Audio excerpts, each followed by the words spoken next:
En ce dimanche 10 janvier, il reste encore 4 rencontres à jouer pour le compte de la 7e journée.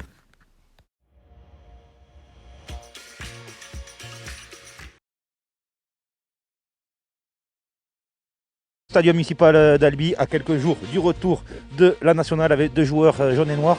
D'abord, Jean-Jacques, j'imagine que tu es heureux de retrouver les terrains. Je s'appelle Groot. Merci. On va demander une petite question à Bastien. Bastien, tu as été blessé en début de saison, là tu vas pouvoir ferrailler avec les copains. J'imagine que tu es heureux. Je s'appelle Groot. Ouais, qu'est-ce qui se passe, Loïc? Là, il va falloir que tu m'aides parce que j'ai le milieu Marceau et Bernardo pour faire la pub du Sporting et j'ai besoin de toi, Martin. Bonjour à tous. Reprise du championnat ce dimanche, 15h au stadium. Nous avons besoin de vous les supporters nombreux derrière vos écrans et on va faire le maximum pour vous satisfaire. Ça va piquer.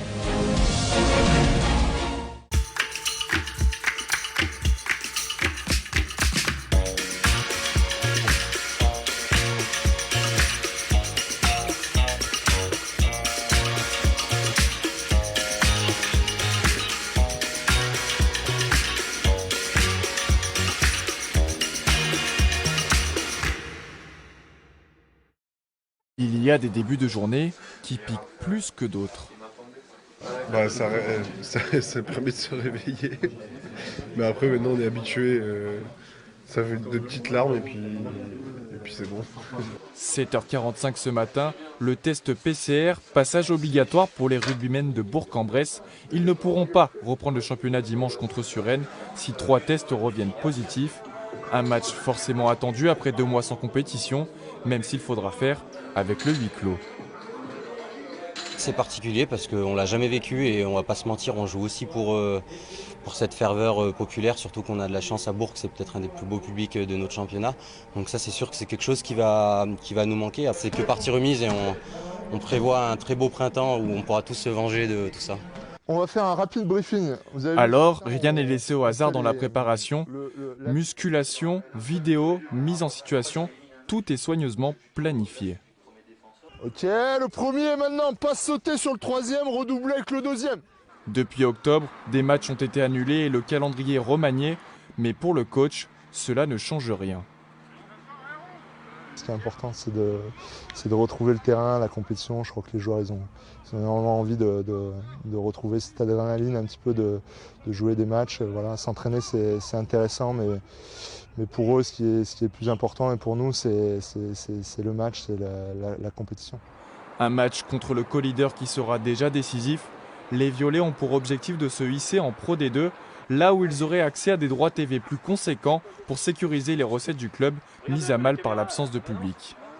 Aujourd'hui, pour nous, c'est à peu près 65% de notre budget qui est basé sur l'hospitalité. Sportivement parlant, nos joueurs, effectivement, ils ont envie de jouer. On a tous envie de jouer, on a envie de recevoir du public dans le stade, on a envie d'avoir des supporters. Des supporters qui sont restés fidèles. Sur les 2000 abonnés du club, seuls 2 ou 3 ont demandé un remboursement.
Reprise samedi pour un peu décrasser, on va dire, des 9 jours de pause qu'on a eu, et puis reprise cette semaine normale pour un gros mois de janvier avec 4 matchs et un premier déplacement à Dijon.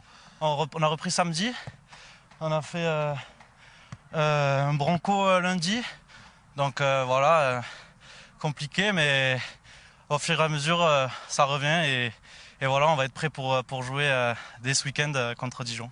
Ben, ça fait du bien de reprendre et c'est intéressant de voir dans quel état d'esprit nous sommes et il est plutôt positif pour le moment, donc c'est bien pourvu que ça dure tout simplement. Aujourd'hui on était plutôt sur la défense, les aspects défensifs. Voilà, se concentre beaucoup sur nous, sur notre équipe. Ça fait très longtemps qu'on n'a pas joué.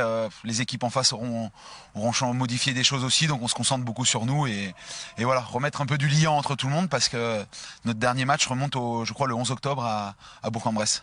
Ouais, voilà, les sensations reviennent petit à petit, on retrouve notre jeu, on retrouve les copains, les automatismes et voilà, on a un bon groupe, on est soudés, on est des copains et voilà, on reprend petit à petit et c'est très bien comme ça.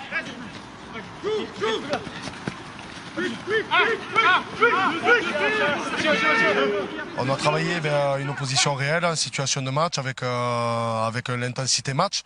Donc il fallait le faire, c'est intéressant. On a eu des bonnes choses, des moins bonnes choses. Mais c'est intéressant de le faire à balle à blanc avant d'attaquer ce week-end face à une équipe qui va être très rude. Enfin, cette opposition dure, un peu dur à s'y mettre au début.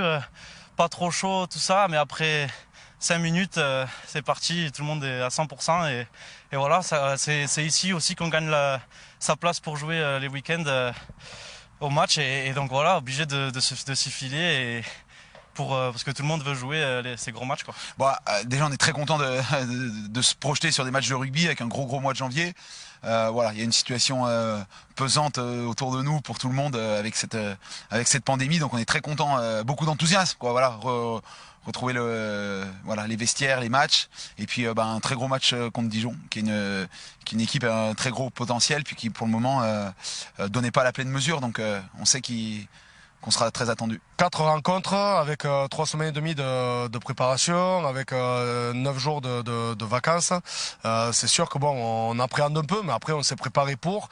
Les joueurs sont présents et physiquement et mentalement. Voilà, 4 matchs, 4 gros matchs. On refait notre début de saison qu'on a fait. On redémarre et puis on va faire en sorte que ça se passe le mieux possible. Et puis avec un espoir avoué, qu'on puisse avoir enfin des spectateurs et puis qu'on joue pas à huis clos parce que le rugby perd un peu quand même de sa valeur, quoi, à huis clos. Normalement, c'était jusqu'au 20 janvier qu'il n'y avait pas de spectateurs, donc ça veut dire qu'on fait au minimum le match contre Obona à huis clos et puis après il faut avoir un peu d'espoir, quoi.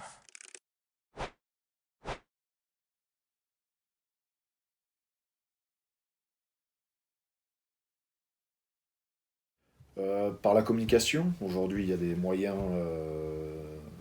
WhatsApp, les réseaux pour communiquer. Aussi, il y a eu un gros travail de fait par le préparateur physique qui s'appelle Jack Wesley, qui communiquait avec les joueurs et qui leur donnait des petites épreuves chaque semaine à faire, avec des programmes à faire, individualisés, que les joueurs ont respecté.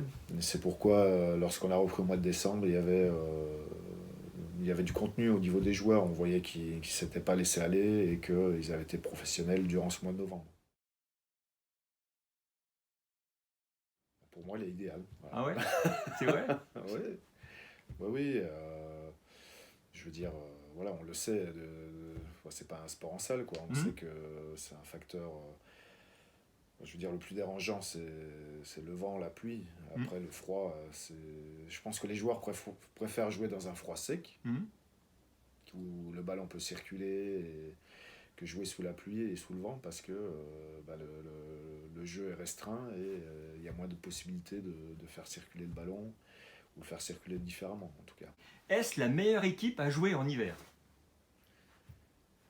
C'est pas... Il n'y a pas de...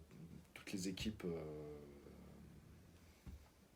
Il n'y a pas de bonne ou mauvaise équipe, je veux dire... Et je reviens par rapport à la météo.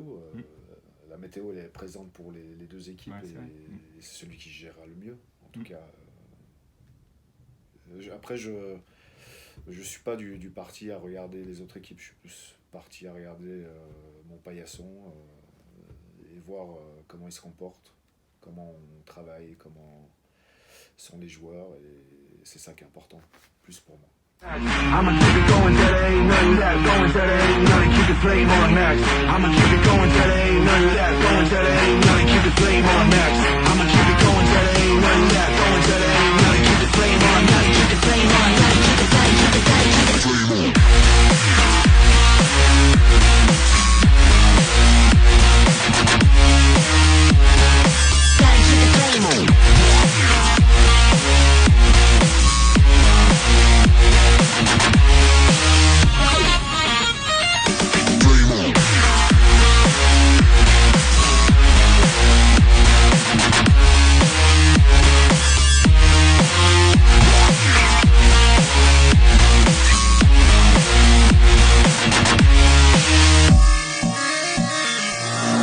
Flame on max. I'ma keep it going till there ain't nothing left. Going till there ain't nothing. Keep the flame on max. I'ma keep